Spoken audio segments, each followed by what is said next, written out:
الحمدللہ والصلاۃ والسلام علی رسولہ الکریم وعلی آلہ واصحابہ اجمعین، اما بعد فاعوذ باللہ من الشیطان الرجیم، بسم اللہ الرحمن الرحیم۔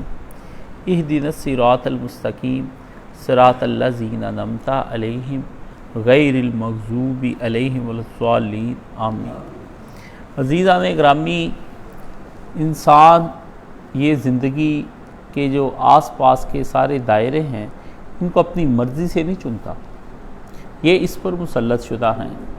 مثلا آپ یہ کبھی انتخاب نہیں کر پاتے کہ آپ کس ملک میں پیدا ہوں، نہ آپ کے پاس یہ انتخاب کا حق ہے کہ آپ کس قوم میں پیدا ہوں، نہ ہی آپ یہ انتخاب کا حق رکھتے ہیں کہ آپ کس نسل میں پیدا ہوں، نہ ہی آپ یہ انتخاب کا حق رکھتے ہیں کہ آپ کس رنگ کے ہوں، اور نہ ہی یہ آپ انتخاب کا حق رکھتے ہیں کہ آپ کی زبان کون سی ہو، نہ یہ انتخاب رکھتے ہیں کہ آپ فلاں علاقے میں پیدا ہوئے کیوں نہیں، اور نہ ہی یہ آپ کے پاس انتخاب ہے کہ آپ کا سماج کون سا ہونا چاہیے، نہ ہی آپ یہ انتخاب کا حق رکھتے ہیں کہ آپ کی برادری کون سی ہونی چاہیے، نہ ہی آپ کے پاس انتخاب کا حق ہے کہ آپ کے والدین کون ہونے چاہیے، اور نہ ہی آپ کے پاس انتخاب کا حق یہ ہے کہ آپ کی اولاد کون ہونی چاہیے، اور نہ ہی آپ کے پاس انتخاب کا حق یہ ہے کہ آپ کے بہن بھائی کون سے ہونے چاہیے، نہ آپ کے پاس اپنی شکل کا انتخاب ہے،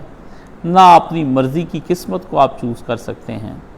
اس لیے یہ سارا ایک ایسا ماحول کہ اس ایسی مسلط شدہ بے اختیار زندگی جہاں پر آپ داخل کر دیے جاتے ہیں۔ یہ صرف ایک مسلمان کا مسئلہ نہیں ہے، بلکہ یہ مسئلہ پوری انسانیت کا ہے۔ پوری انسانیت میں سے کوئی بھی آدمی اختیار کی ایسی طاقتیں نہیں رکھتا کہ جو میں نے بھی ذکر کی ہیں کہ اپنی مرضی سے انتخاب کر کے ان میں داخل ہو جائے۔ انسانوں کے ساتھ یہ خدا کا کیا سلوک ہے؟ خدا ہی ہمارا سماج اور خدا ہی ہماری قوم، خدا ہی ہمارا رنگ اور خدا ہی ہماری نسل، ہماری زبان، ہمارا علاقہ، ہمارا سماج، ہمارے والدین، بہن بھائی، ہمارے اہل و عیال کا انتخاب وہ اللہ کرتا ہے، اور اس کے بعد وہ ہمیں یہ کہتا ہے کہ تم جاؤ اور زمین میں جا کر میرے خلیفہ کے طور پر کام کرو۔ خلیفہ بے اختیار ہے، وہ تو اپنی مرضی سے اپنی چاہی جانے والی زبان نہیں بول سکتا ہے۔ خلیفہ بے اختیار ہے کہ وہ کس رنگ میں اس کو اپنی مرضی کا رنگ نہیں ملتا۔ خلیفہ بے اختیار ہے کہ اس کو اپنی ملک کا اپنی مرضی کا سماج نہیں ملتا، معاشرت نہیں ملتی۔ تو ایسے خلیفہ کے سے یہ کہنا کہ تم جاؤ اور میری خلافت کا کام وہاں پر جا کر کرو، یہ کس قسم کا خلیفہ ہے کہ جس کو بے اختیار کر کے درکار دریا، مجھے دریا کے اندر پھینک دیا گیا اس طرح سے کہ باندھ کر کے تختہ بندم کر دائی، اور کہا کیا دامن تر مکن ہوشیار باش، اور مجھ سے کہا گیا کہ تمہارا دامن گیلا نہ ہونے پائے، ہوشیار رہنا۔ دریا میں پھینکتے ہو اور ہم سے یہ کہتے ہو کہ تم اپنا دامن جو ہے اس کو گیلا نہ ہونے دینا۔ خدایا ذرا سامنے تو آ، کبھی اے حقیقت منتظر نظر آ لباس مجاز میں، تو سامنے تو آ۔ اقبال سجدوں کا کہتا ہے، میں اقبال سے کہتا ہوں، میں حقیقت منتظر کو کہتا ہوں لباس مجاز میں آئے۔ پہلے یہ تو میں پوچھوں کہ یہ جو تم نے ہمارے ساتھ سلوک کیا ہے اور اس کے بعد جو تم ہم سے تقاضے کرتے ہو، سچ بتاؤ تو کیا یہ تقاضے تمہارے بنتے ہیں؟ انسانوں پر جو کچھ تم نے ڈال دیا ہے اور جن مصیبتوں پہ ان انسانوں کو تم نے داخل کر دیا ہے، بتاؤ تو صحیح، ہم اختیار استعمال کریں تو کہاں پہ کریں؟ جہاں اختیار چاہیے تھا وہاں تم نے دیا نہیں، اور جہاں پر نہیں چاہیے تھا وہاں تم دے رہے ہو، یہ طریقہ کار درست نہیں ہے۔ ہر انسان کے دل کی آواز ہے جو ابھی میں نے 10 منٹ پہلے آپ سے یہ گفتگو کی ہے، یہ آپ کی، میری، ہر انسان کی، ہر وہ آدمی جو باشعور ہے، جسے زندگی کا کچھ ادراک ہے، جو یہ جاننا چاہتا ہے کہ میں کون ہوں، میں کہاں سے آیا ہوں، یہ اختیار مجھے کیوں دیے گئے ہیں، یہ ہمارا حق ہے۔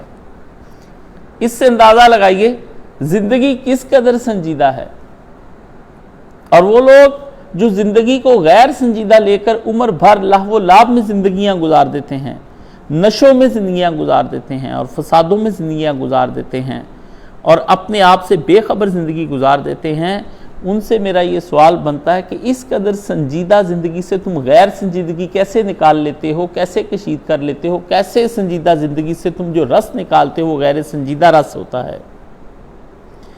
گنے کا جوس نکالنا ہو تو گنے کو اگر مشین میں ڈالیں گے تو گنے کا جوس نکلے گا بھائی، مالٹے کا نہیں نکلے گا۔ لیکن یہ کون سی زندگی ہے کہ تم اس کو سنجیدہ ڈالتے ہو اور اس میں سے جو رس نکالتے ہو وہ غیر سنجیدہ ہوتا ہے؟ یہ تم نے شعور کہاں سے لیا ہے؟ یا اس حماقت کا ہمیں پتہ دے دو کہ تم اس حماقت کے ساتھ زندگی گزارتے کیسے ہو۔ تو یہاں اس ساری مسلط شدہ بے اختیار زندگی میں اپنے حق، اپنے اختیار کو تلاش کرنا، یہ اصل زندگی ہے۔ اللہ نے انسان کو کہا کہ ایک اختیار ایسا بھی ہے جو میں نے تجھ کو دیا ہے، اور اس اختیار کے ذریعے سے تم ایک ایسی زندگی کو تلاش کر سکتے ہو جس میں سارے حق تمہارے ہوں گے۔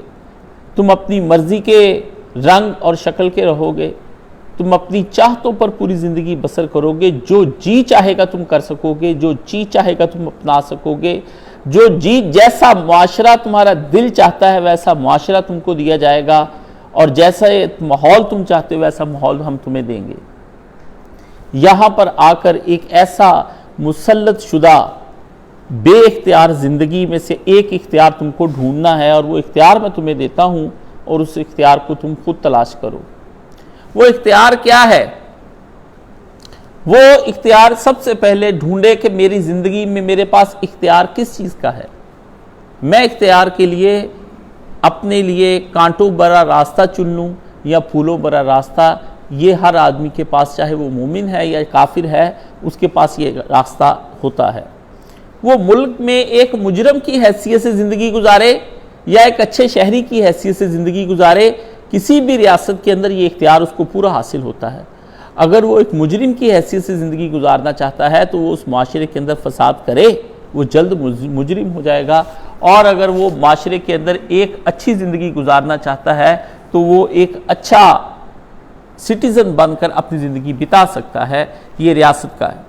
تو سمجھ میں آیا کہ آدمی کے پاس کچھ ایسا ہے جس کی وجہ سے وہ اپنی اس دنیا کی زندگی کو یا تو پرامن زندگی بنا سکتا ہے، یا اپنی اس دنیا کی زندگی کو اپنے لیے جہنم بنا سکتا ہے۔ تو یہ اختیار جو انسان کو حاصل ہوا ہے، یہ اس کو اپنے اعمال پر اختیار حاصل ہوا ہے کہ وہ نیکی کرنا چاہے تو نیکی کر لے، وہ بدی کرنا چاہے تو بدی کر لے۔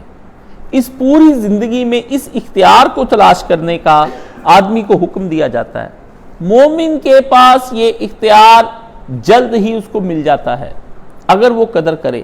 اگر اس کے والدین حقیقی معنوں میں مومن ہیں اور مسلمان ہیں تو یہ اختیار اس کو فوری مل جاتا ہے۔ اس کے والدین وہ چیز اس کو تفویض کر دیتے ہیں، اس کو وراثتاً دے دیتے ہیں، اور وہ دیتے ہیں اگر، اور یہ لے لیتا ہے تو یہ جلد ہی اپنے آپ سے آشنا ہو کے جلد ہی اپنے اختیار کا اچھا استعمال کرنا شروع کر دیتا ہے۔ اس کے برعکس ایک کافر کو اختیار کرنے کی ایک مہلت دی جاتی ہے۔ یہ مہلت اس کی یہاں تک کی ہوتی کہ حتیٰ کہ اس کے یہاں نرخرے سے موت کا وقت میں کوئی آواز نکلنا شروع ہو جائے، اس وقت غرغرہ اس کو کہتے ہیں، غرغرہ ہونے تک اس کو یہ اختیار دیا جاتا ہے کہ تم اپنی زندگی بدل سکتے ہو، تم ہمارے لیے۔ اور یہ آپ فرعون کے بارے میں دیکھتے ہیں کہ اس نے آخری وقت میں اللہ کا اقرار کرنا چاہا، لیکن اس وقت تک وہ فرشتے دیکھ چکا تھا۔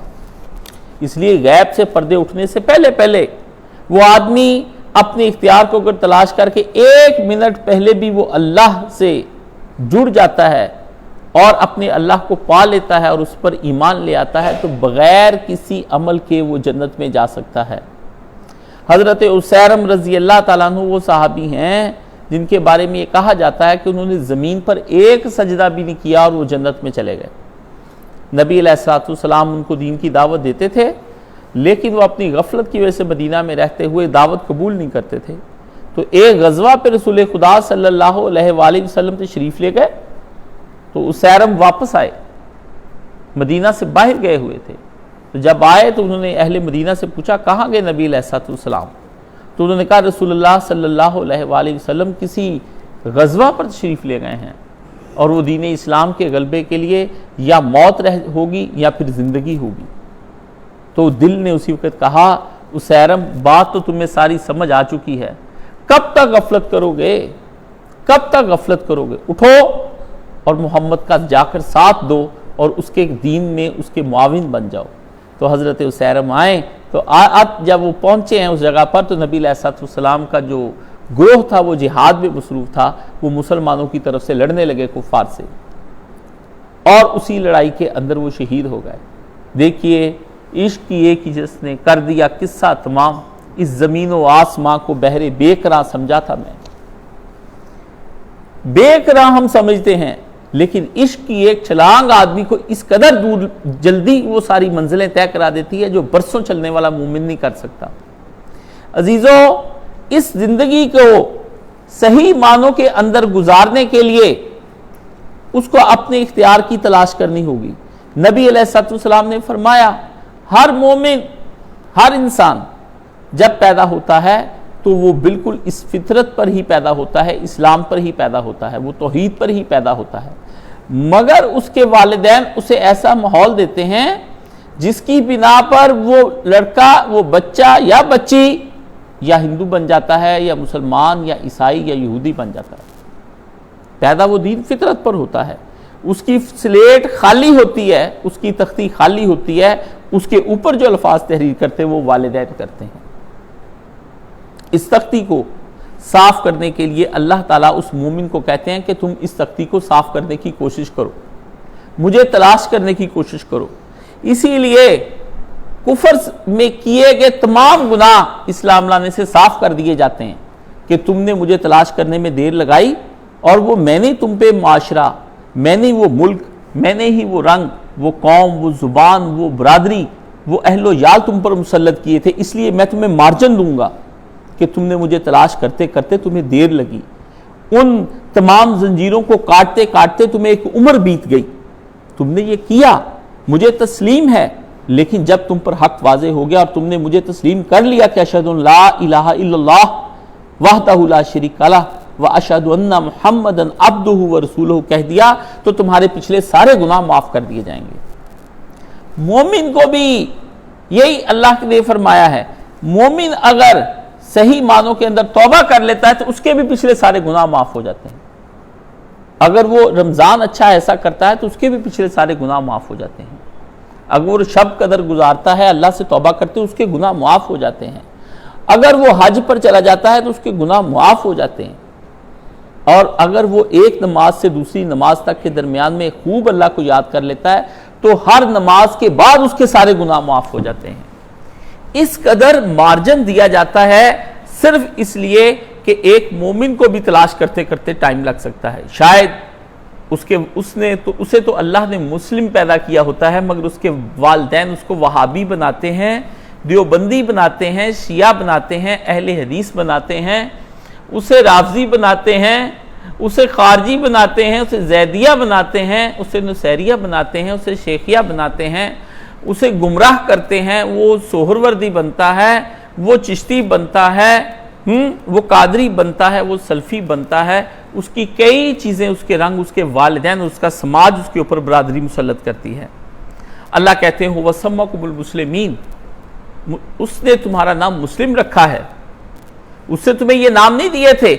شاید ایک مومن کو ویسے ہی فرقہ واریت کی زنجیریں کاٹتے کاٹتے عمر بیت جائے، جیسا کہ ایک کافر کو اپنے معاشرے کی کفر کی اور شرک کی زنجیریں کاٹتے کاٹتے اس کی عمر بیت جائے اور آخر میں جا کر اس کو خدا ملے، تو یہ مارجن مومن کو بھی دیا جاتا ہے اور یہ مارجن مسلم کو بھی دیا جاتا ہے۔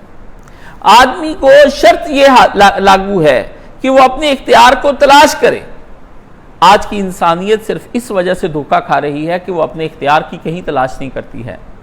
وہ اپنے اختیار کی تلاش کی بجائے حب الشہوات، ایسی چیزوں کے پیچھے لگ جاتی ہے جو شہوات ہیں، وہ ان کے پیچھے بچپن سے اس کے والدین اب اسے مذہب نہیں دیتے ہیں۔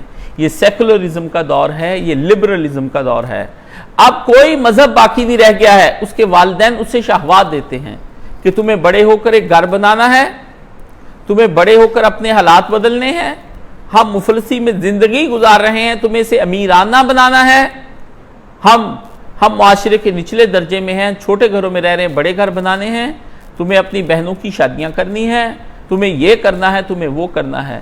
کہیں بھی اس کو یہ نہیں کہا گیا کہ تمہیں اللہ کا بندہ بننا ہے، تمہیں رسول اللہ صلی اللہ علیہ وآلہ وسلم کا ایک خالصی امتی بننا ہے، یہ کہیں بھی اس کو باور نہیں کرایا جاتا۔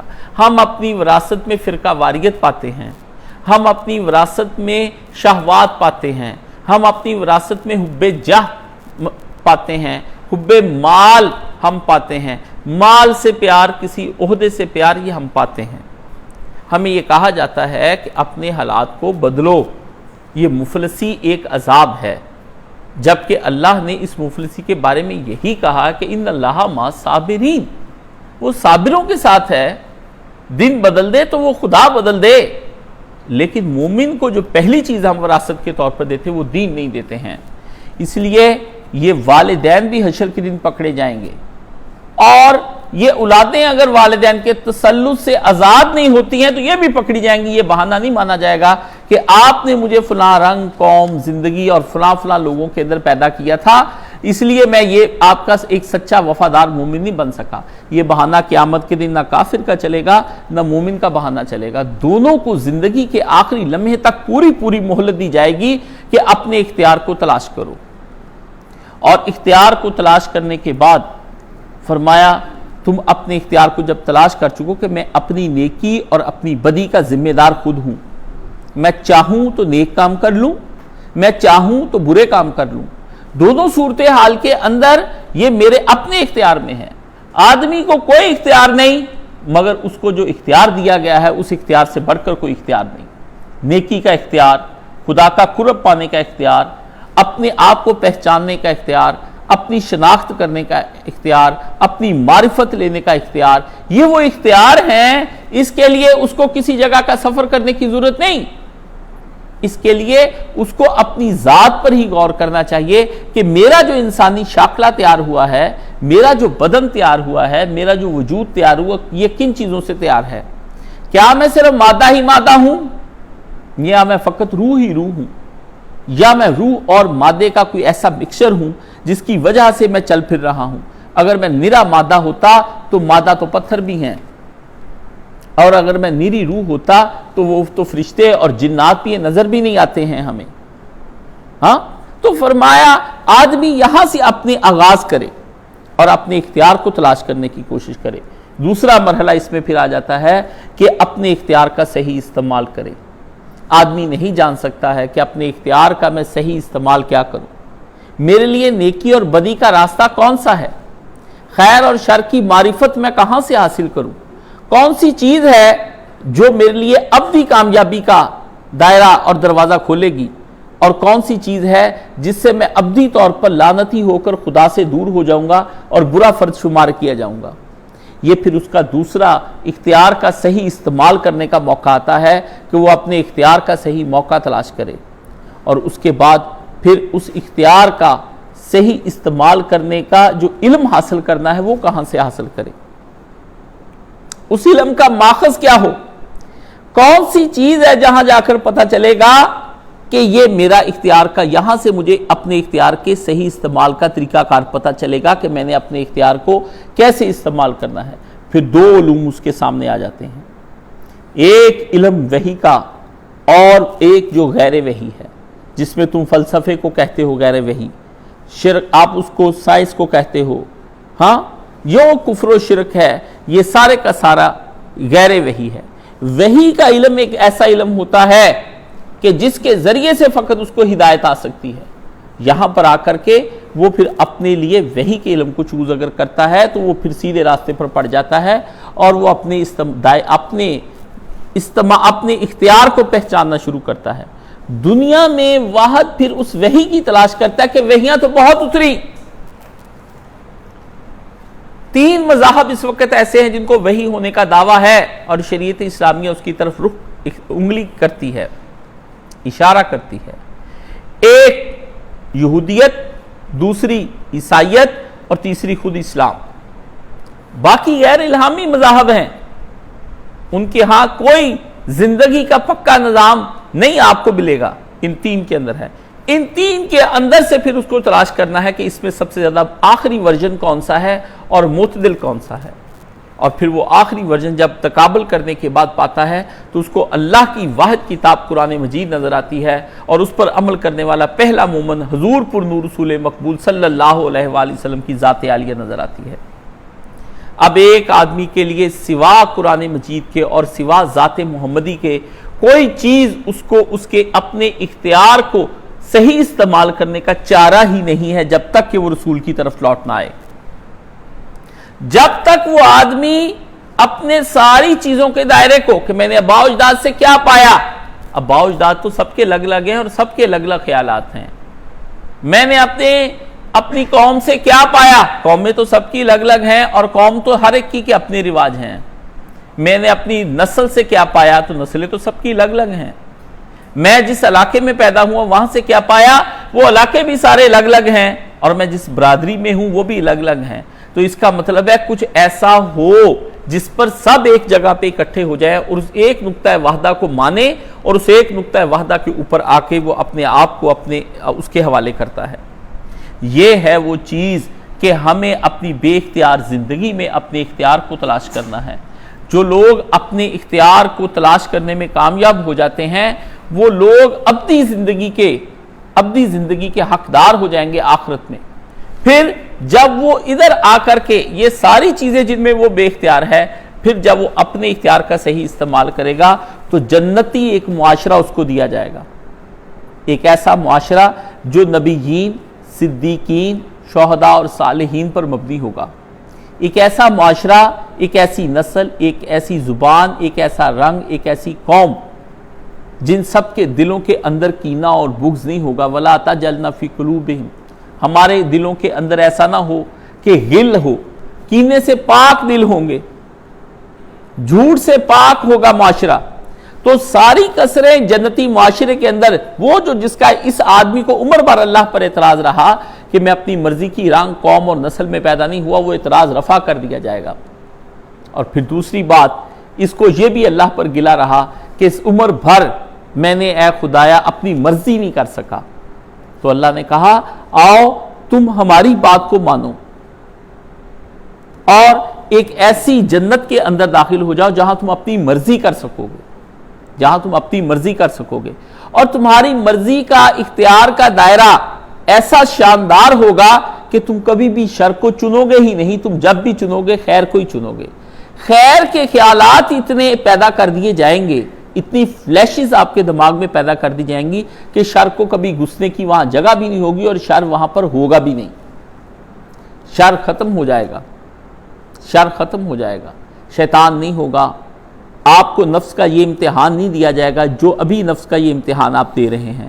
تو جب یہ دونوں امتحانوں سے آپ پاک ہوں گے، آپ کے اندر سے بھی شر نہیں نکلے گا، باہر سے بھی آپ کے داخل نہیں ہو پائے گا. تو پھر مجھے یہ بتائیے آپ خیر کے علاوہ سوچیں گے کیا کیا نہیں.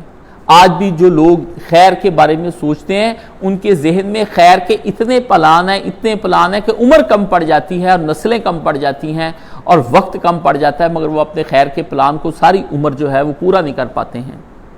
تو کیسے اکثر لوگوں کے سوال میرے پاس جنت کے بارے میں ہوتے ہیں جو فضولیات پر مبنی ہوتے ہیں کہ کیا جنت میں یہ ہوگا وہ ہوگا. بھائی جنت کے معاشرے کو اور جنت کے ماحول کو اور جنت کی سرزمین کو آپ اس زمین کے اوپر کیوں قیاس کر رہے ہیں؟ حدیث شریف میں آتا ہے نبی علیہ الصلوۃ والسلام نے فرمایا کہ اگر اس دنیا کی کوئی قدر و قیمت مکھی کے پر جتنی بھی تیرے اللہ کے سامنے ہوتی تو کافروں کو اس دنیا کے اندر سے پانی کا ایک گھونٹ پینے کی بھی اجازت نہ ہوتی. یہ جو کافر اس طرح دندناتے پھرتے ہیں اور اپنی مرضی سے دنیا استعمال کرتے پھرتے ہیں، خدا کو تو مکھی کے پر برابر بھی اس کی حیثیت نہیں. جب یہ کر فنا دی جائے گی اور یہ ہو فنا جائے گی تو پھر پیچھے رہ کیا جائے گا؟ اس لیے اس دنیا کو، اس دنیا پر جو لوگ قیاس کر کے ہم سے سوال کرتے ہیں ان سے بڑا احمق کوئی بھی نہیں ہے. اس نے جنت کے فلسفے کو سمجھا ہی نہیں ہے، اس نے مقام جنت کو پایا ہی نہیں ہے. وہ ابھی بھی احمق ہے اور ابھی بھی اس کو یہ سوال اس کے نفس نے سکھائے ہیں، یا اس کے وہ نفس جو خواہشات میں لتھڑا ہوا ہے، اور وہ شیطان جس نے عمر بھر اس کی جنت کی راہ کو کھوٹا کرنا چاہا ہے، آج بھی اس کے جنت کے تصور کو دھندلا رہا ہے۔ آج بھی وہ اس کے دنیا میں اس کے جنت کے تصور کو دھندلانے کی کوشش کرتا ہے کہ تاکہ یہاں کے مومن کے سامنے کوئی بھی چیز واضح نہ ہو سکے اس کی جنت کے لیے اور اس کے حصول کے لیے کبھی بھی وہ دوڑ نہ لگا سکے۔ جب کسی چیز کے اندر کنفیوژن پیدا ہو جاتا ہے تو آدمی کی تگودو اس کے بارے میں کم ہو جاتی ہے۔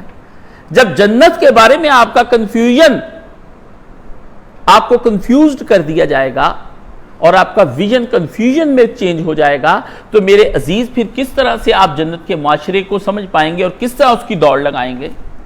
اس دور کا سب سے بڑا المیہ یہ ہے کہ جو چیزیں نہ سوچنے کی تھیں، جو بحثیں نہ کرنے کی تھیں، ان بحثوں میں الجھا دیا گیا، اور جو سوچنے کی تھیں ان سے تم کو نکال دیا گیا۔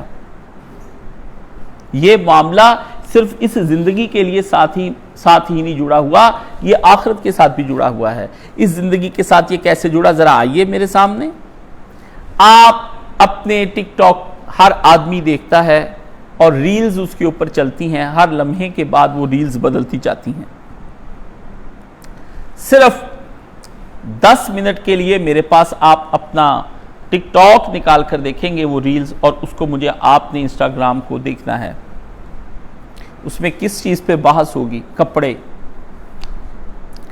آپ کی شاپنگ کے لیے آپ کو طرح طرح کی آن لائن پروڈکٹس، کھانے کی اتنی ریسپیاں کہ جتنی بھی پرانی اداکارائیں تھیں جنہیں اب گناہ کرتے کرتے گناہ ان کو چھوڑ گئے ہیں، وہ بھی اب کھانا پکانے پہ لگ گئی ہیں۔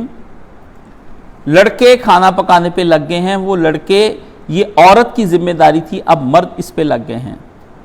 جن کے ہاتھوں میں تلواریں ہونی چاہیے تھیں ان کے ہاتھوں میں کنڈی ڈنڈے آ گئے اور ان کے ہاتھ میں کفگیر آ گئے ہیں۔ اب وہ پکوڑے نکالتے ہوئے، سموسے نکالتے ہوئے آپ کو دکھائے جاتے ہیں۔ مرد اپنے عنوان کو چھوڑ گیا، عورت اپنے عنوان کو چھوڑ گئی۔ عورت کو جو ٹاپک دیا گیا تھا کہ تم اس ٹاپک پہ رہو گی، وہ اپنے ٹاپک سے ہٹ کر گفتگو چل رہی ہے، اور مرد کو جو ٹاپک دیا گیا تھا، مرد اپنے ٹاپک سے ہٹ کر چل رہا ہے اور بول رہا ہے۔ اب آپ کو کنسٹرکشن کے بارے میں پتا ہوگا کہ یہ ٹائلیں یہ لے لو، گھر کے اندر اس قسم کی ڈیزائننگ کروا لو، چھتیں ایسی بنوا لو، اور یہ چیزیں تم کنکریٹ میں ڈلواؤ، اس سے گھر پختہ ہو جاتے ہیں۔ اب تمہارے سامنے عورتیں اس قدر آ گئی ہیں کہ وہ کپڑے، اس قدر ننگی عورتیں آ گئی ہیں کہ وہ اپنا جسم بیچتے وقت بڑی بڑی عورتیں سامنے آ گئیں۔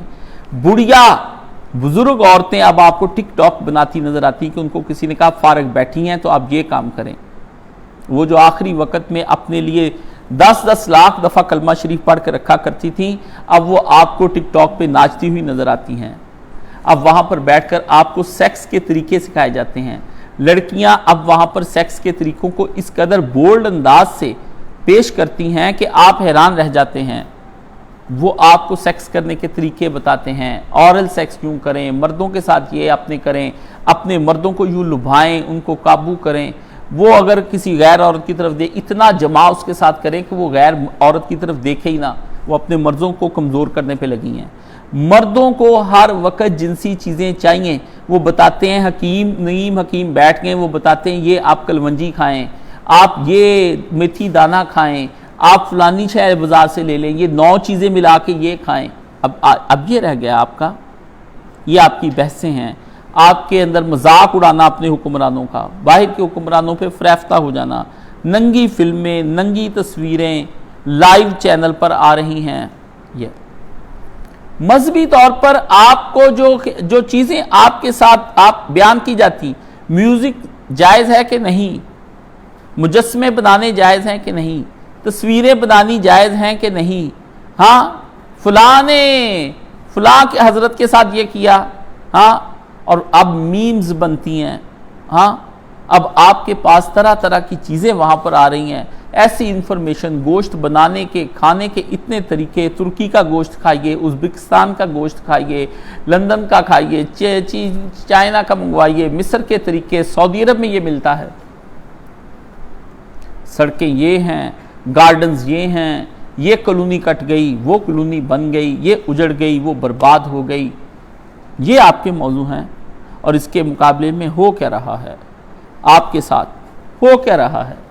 ظلم ہو رہے ہیں غزہ کے اندر، قتل ہو رہے ہیں، جھوٹ کی ایک دنیا آباد ہے، کچہریوں اور تھانوں کے اندر ذلت اور بدماشی ہے، معیشت آپ کی بری طرح برباد ہو گئی، فلسطین اور کشمیر اور انڈیا کے اندر مسلمان مظلوم ہو گئے، اپنی ہی ریاستوں مصر کے اندر اخوان اور جماعت اسلامی پر پابندیاں لگ گئی بنگلہ دیش میں، پاکستان کے اندر کی صورتحال سے آپ بے خبر نہیں ہیں، بچیوں کے ساتھ ریپ ہو رہے ہیں، خواتین مرضی سے زنا کر رہی ہیں، مرد مرضی سے اور رضامندی سے زنا کر رہے ہیں، ہر ایک کی بیٹی ماں بہن کے پاس موبائل ٹیلی فون ہے، اور ہر ایک کو یہ غلط گمان شیطان نے دے دیا کہ اس کا غلط استعمال کرتی نہیں ہے، میں کرتا ہوں وہ نہیں کرتی، وہ تو صرف خبریں دیکھتی ہے یا اپنے پروگراموں کے پروجیکٹس بناتی ہے۔ یہ کیسے وہم ہیں، یہ کیسے خیال ہے، یہ کیسے دھوکے ہیں، یہ کیسے فریب ہیں جو ہم اپنے آپ کو دے رہے ہیں۔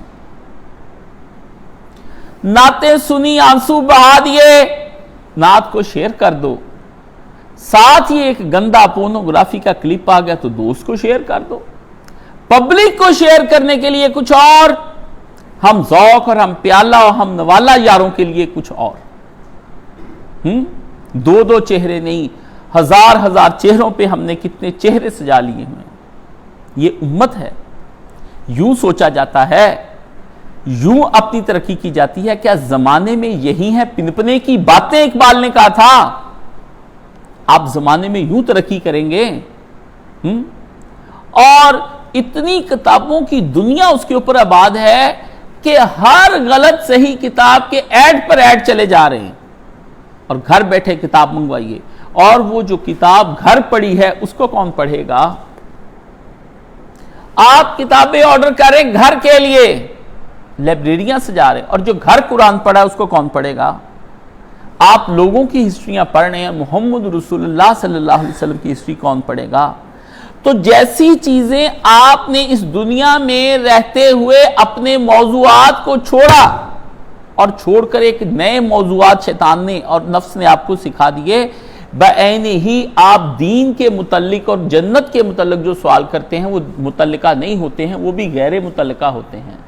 جو اس دنیا میں جو اس کو نظر آ رہی ہے اس کے بارے میں غیر متعلق موضوعات کے ساتھ جڑا ہوا ہے، جو دنیا آئی ہی نہیں ہے اور ابھی غیب میں خدا نے بنا رکھی ہے، اس کی سمجھ آپ کو کہاں سے آئے گی؟ آپ کو اپنے اس سنجیدہ مقام کے اندر سے غیر سنجیدگی کشید کرتے ہیں، یہاں پہ سیریسنیس کو آپ نان سیریس ہو کر لے رہے ہیں، یہاں پر پریشان صورتحال کو آپ اپنے لہو و لعب میں گزار رہے ہیں۔ تو میرے عزیزوں کیسے امت بدلے گی؟ جب ہمارے یہ سوچنے کی چیزیں ہی نہیں تھی تو پھر ہم کیا سوچ رہے ہیں؟ بعین ہی جو غفلت یہاں پر ہے یہی آخرت کے ساتھ ہماری غفلت ہے۔ ہم تو اس دنیا کا حق صحیح معنوں میں ادا نہیں کر پا رہے، وہ دنیا جو ابھی آئے گی اس کا ہم حق کہاں سے ادا کر پائیں گے؟ وہاں سے ہم اس کا کہا گیا خدا نے یہ اس دنیا کے اندر ہم کو خائن پایا ہے، تو خدا وہ دنیا جو ابھی آئے گی اس کے اندر خدا تعالی ہم کو کیسے ایماندار پاتا ہے؟ ہم اس کے بارے میں امانتدار نہیں اور ڈس آنیسٹ ثابت ہوئے ہیں، اور ہم اس کے بارے میں کیسے امانتدار ہو جائیں گے جو ہم نے دیکھی نہیں، جس کو ہم نے چھوا نہیں، اور جس کا کبھی خیال نہیں ہمارے دل میں آیا ہے؟ خطیب بتا دے تو بتا دے، رسول بتا دے تو بتا دے، اور قرآن میں کہیں آیت آپ کے سامنے جنت کے بارے میں آ جائے تو آ جائے، ورنہ آپ جنت کے بارے میں کبھی سوچتے ہی نہیں ہیں۔ آپ مرنے کے بعد کے بارے میں کہتے ہیں کہ خدا اس کو جنت عطا فرمائے، آپ یہاں رسمی طور پر دعا کرتے وقت تو کہتے ہیں کہ کاشف صاحب دعا کریں ہمیں جنت میں جانا ہے، مگر کیا جنت میں جانے کے یہ لچھن ہیں؟ کیا جنت میں جانے کے یہ کرتوت ہیں؟ کیا یہ کرائیٹیریا ہے جنت میں جانے کا؟ یعنی آپ ون کرنا چاہتے ہیں اپنے امتحانات میں فرسٹ پوزیشن آل ان پاکستان، اور آپ کہتے ہیں کہ پیپر میں دوں گا سارے خالی اور جواب دوں گا میں سارے غلط، اور ٹائم پر پیپر دے کر نہیں آؤں گا اور پڑھوں گا قطعاً نہیں، تو کیا یہ فرسٹ آنے کے چلن ہیں؟ ایک عورت شنال ہو اور وہ رنگ رنگ کے بستر پہ بیٹھے اور اٹھے تو کیا یہ ایک باحیا اور باغیرت شوہر کے ساتھ بسنے کے چلن ہیں کیا؟ مجھے یہ بتائیے، ایک مرد کی غیرت یہ کیا گوارا کرتی ہے کہ وہ اس کی بیوی چھنال ہو یا رنڈی ہو؟ جب ایک مرد کی یہ گوارا نہیں کرتی تو وہ خدا انتہائی غیور ہے، جس نے اپنی جنت صدیقین، صدیقات، مومنین، مومنات، مسلمین، مسلمات، قانتین، قانتات کے لیے بنائی ہوئی ہے، تو وہ کیسے آپ کو یہ جنت دے دے جب آپ اس کے حقدار نہیں ہیں؟ اس معاشرے کا جو یہ حق ادا کر رہا ہے وہ آپ جیسے آدمی کو جنت میں کیوں آنے دے گا؟ وہ آپ کے خلاف ہو کر خدا سے استغاثہ کرے گا کہ تیرا یہ کہنا تھا کہ وہاں داخل وہی ہوں گے جو دنیا میں تیری چاہت اور تیرے اختیار کا صحیح استعمال کر کے آئے۔ تو جب یہ بھی جنت میں داخل ہو رہا ہے اور میں بھی داخل ہو رہا ہوں تو عدل کہاں گیا، انصاف کہاں گیا؟ اور وہ قرآن جو تو نے اپنے سچے نبی کے ذریعے سے ہم تک پہنچایا تھا، اس قرآن کے اندر پھر جو کہا گیا تھا وہ جھوٹ تھا۔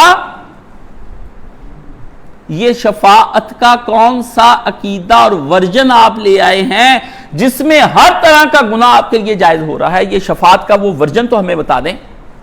نبی علیہ السلام ذخیرہ اندوزوں، بدماشوں، حرامیوں اور دو نمبر اور بدماش اور گنڈوں کے لیے سفارش فرمائیں گے؟ نبی کی سفارش اس لیے ہے کہ ظالمین کی سفارش، نبی کی سفارش اس لیے کہ جو دنیا کے بارے میں کہتا ہے کہ اس کا ایک ایک لمحہ انتہائی قیمتی ہے اور اس کے بارے میں غافل کے لیے سفارش، جو دنیا کے کاموں میں دلیر اور دین کے کاموں میں بزدل، دنیا کے کاموں میں چاقو چبند اور دین کے کاموں میں سست۔ تو کیا مجھے یہ بتائیے، کیا یہ انصاف ہے کہ سب کے سب کو ایک ہی لاٹھی سے ہانک کر خدا جنت میں داخل کر دے؟ عزیزو، یہ ایک سنجیدہ زندگی ہے۔ اس سنجیدہ زندگی میں آپ کہیں کہ انٹرٹینمنٹ کی پوری دنیا آباد کر لیں، یہ ناممکن ہے۔ انٹرٹینمنٹ صرف اور صرف جنت میں ہے۔ زندگی میں تفریح اتنی ہی ہے جتنی کہ ایک پوری ہنڈیا کے اندر ایک چمچ نمک کا۔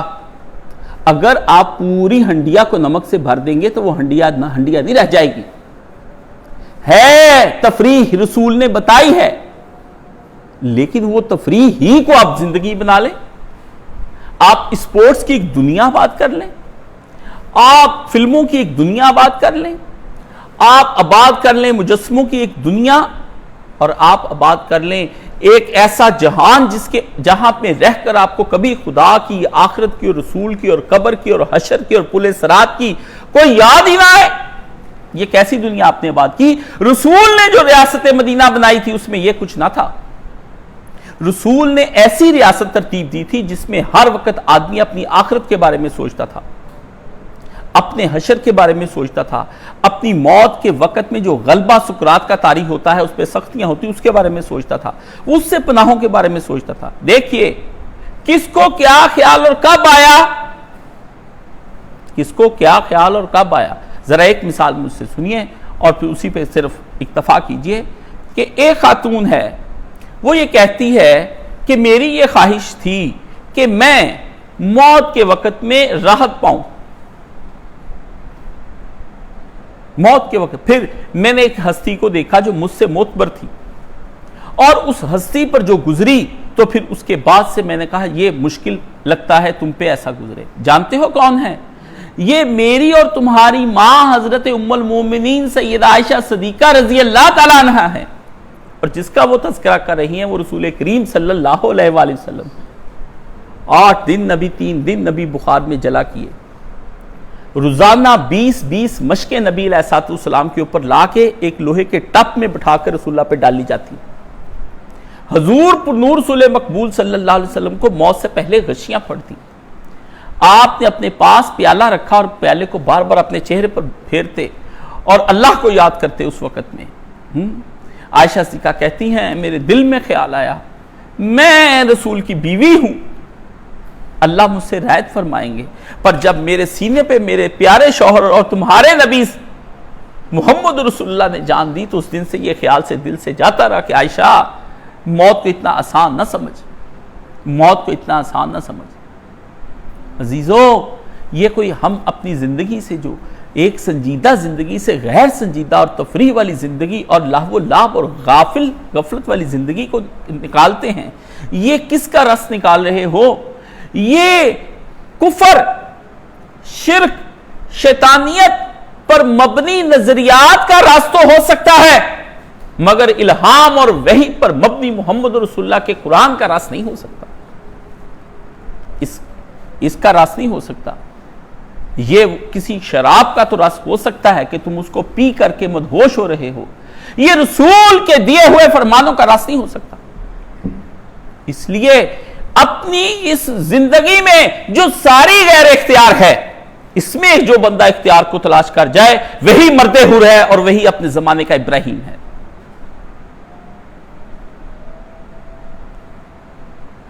وہی ہے تیرے زمانے کا امام برحق جو تجھے حاضر و موجود سے بیزار کرے. حاضر و موجود، میٹیریلزم، کیپٹلزم، کنزیومرزم، خواہشات سے لپٹا ہوا تمہارا نظریہ زندگی، وہی ہے تیرے زمانے کا امام برحق جو تجھے حاضر و موجود سے بیزار کرے. موت کے آئینے میں دکھا کر تجھے رخے دوست زندگی تیرے لیے اور بھی دشوار کرے. وہ کہے تم یہاں زندگی میں اضطراب میں ہونے چاہیے، سکون میں نہیں ہونے چاہیے کہ مجھے مرنا ہے، مجھے جنت جانا ہے، اس معاشرے میں جانا ہے. 2 پل کے اس جیون سے ایک عمر چرانی ہے. 2 پل کے اس جیون سے ایک عمر چرانی ہے. 2 پل کے اس جیون سے ایک عمر چرانی ہے. یہ 2 پل کا جیون ہے. اس کے بعد جو عمر ہے نا، عمر، لا محدود عمر، لا محدود زندگی، وہ ادھر کی زندگی ہے. یہ تو 2 پل کا جیون ہے. اس 2 پل کے جیون کو بھی ہم غیر سنجیدگی کے ساتھ اپنے اختیار کو تلاش نہ کر پائیں، اور جو سب کچھ ہم پر مسلط خدا نے کیا ہے اس کے بعد اپنے اوپر شیطان اور نفس کے مسلط کردہ بے اختیاری سے ہم زندگی گزار جائیں تو زندگی تو پھر ہماری نہ ہوئی. زندگی تو میری تھی کہتا، بسر کسی اور نے کیا ہے. زندگی تو میری تھی مگر بسر کسی اور نے کیا ہے. اگر زندگی ہماری ہے تو بسر بھی ہم کریں. زندگی بسر کرتا ہے شیطان یا ہمارا نفس، دونوں زندگی بسر کرتے ہیں، ہم تو بسر کرتے ہی نہیں ہیں. جبکہ ہمیں بھی زندگی کے بسر کرنے کا پورا اختیار دیا گیا ہے. پورا اختیار دیا گیا ہے، اور ہم اس میں معاشرہ، سماج، رنگ، نسل، قوم کو بنیاد بنا کر ہر دفعہ کہیں کہ ابا نے ایسا مجھے کر دیا تھا، ہمارے گھر کا ماحول دینی ہی نہیں تھا، میرے اسکول کے استادوں نے مجھے یہ پڑھنے کے لیے دے دیا، میرے ساتھ کے یاروں نے مجھے گمراہ کر دیا، ہم تو جس قوم میں پیدا ہوئے وہ قوم ہی جاہل تھی، ہم تو جس نسل میں پیدا ہوئے اس نسل میں پڑھتا ہی کوئی نہیں ہے، ہم تو جس رنگ میں آئے ہیں یہ رنگ والوں کو تو کوئی مانتا ہی نہیں ہے. آج ان تمام نظریات کو دنیا حاصل کرنے کے لیے لوگوں نے توڑ کر رکھ دیا ہے. جس برطانیہ نے انڈیا پر حکومت کی تھی، آج قانون ٹوٹ چکا ہے، اسی برطانیہ کا ایک فرد اس پر حکومت کر رہا ہے.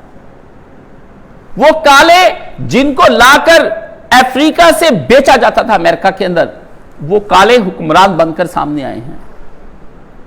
آج گوروں نے مغرب میں رہتے ہوئے اپنے رسول اللہ کو تلاش کر کے وہ مسلمان ہو گئے، وہاں پر وہ مدینے آ گئے، اور آج یہاں سے لوگ اپنی عیش و عشرت کرنے کے لیے باہر کے ملکوں کے ویزے لگا کے ادھر چلے گئے. ٹوٹ گئی آج ساری زنجیریں. انسانوں نے اپنے نفس کی خاطر ہر زنجیر توڑی. تو شریعت پھر قیامت کے دن تم سے پوچھے گا اللہ کہ میری خاطر وہ زنجیریں کیوں نہیں ٹوٹی، میری خاطر وہ زنجیریں کیوں نہیں ٹوٹی، جو لاہ عمل میں نے دیا تھا اس پر زندگی کیوں نہیں بسر ہوئی، جو ضابطہ حیات میں نے تم کو دیا تھا اس پر تم کیوں نہیں چلے، جو میں نے تمہیں کوڈ آف لائف دیا تھا تم نے اس کے اوپر کیوں نہیں فالوئنگ کی. وائی؟ کیوں؟ مجھے بتاؤ. جب تم نے چھوٹی چھوٹی خواہشات پر دنیا کے قانونوں کو توڑ دیا، سماج کے قانونوں کو توڑ دیا،